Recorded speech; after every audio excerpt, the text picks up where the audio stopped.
À partir du moment où on a donné quelque chose à quelqu'un en garantie, en gage, par exemple, la prêtrise, ou je délègue ma prêtrise.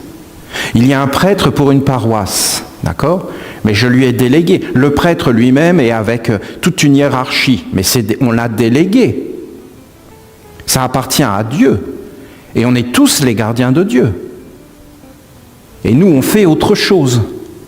Et en fin de compte, c'est de vivre ensemble. J'aimerais que vous compreniez, c'est subtil. Si le prêtre fait n'importe quoi, c'est en mon nom qu'il fait n'importe quoi.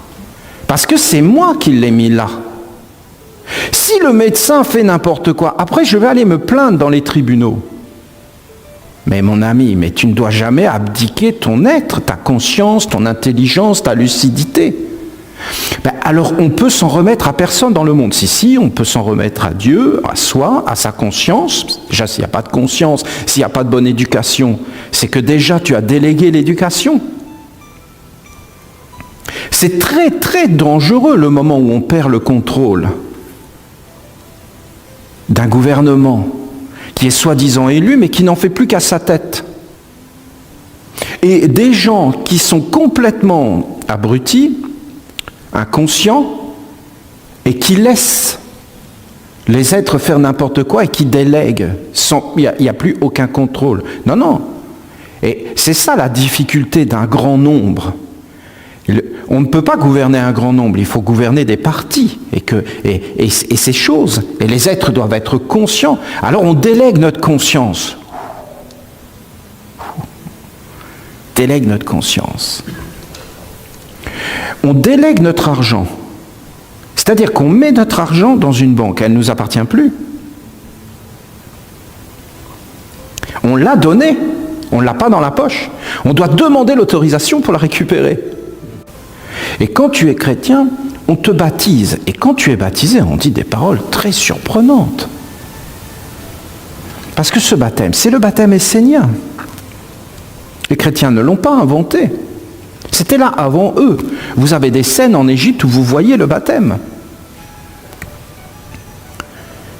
Voilà, tu as été baptisé au nom du soleil, du Christ, au nom de l'onction sacrée de la royauté divine.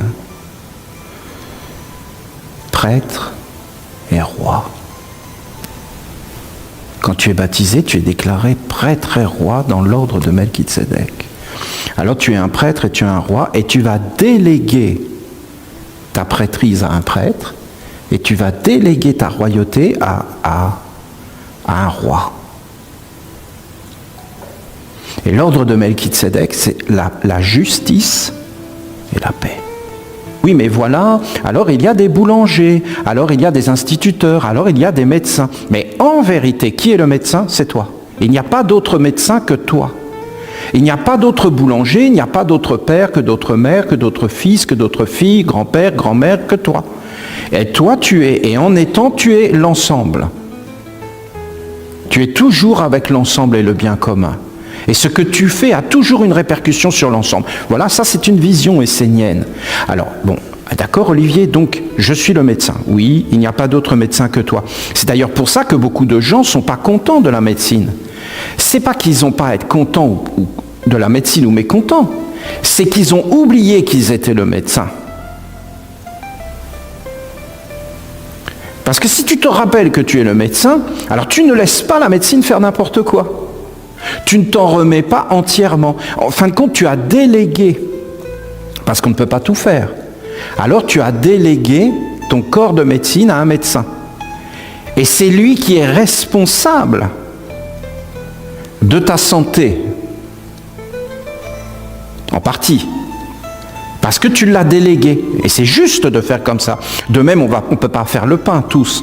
Alors on délègue notre pouvoir de faire du pain à un boulanger. Et le boulanger, par notre pouvoir qu'on lui a délégué, fait le pain à notre place. Et ainsi de suite, et ainsi de suite. Mais c'est très dangereux.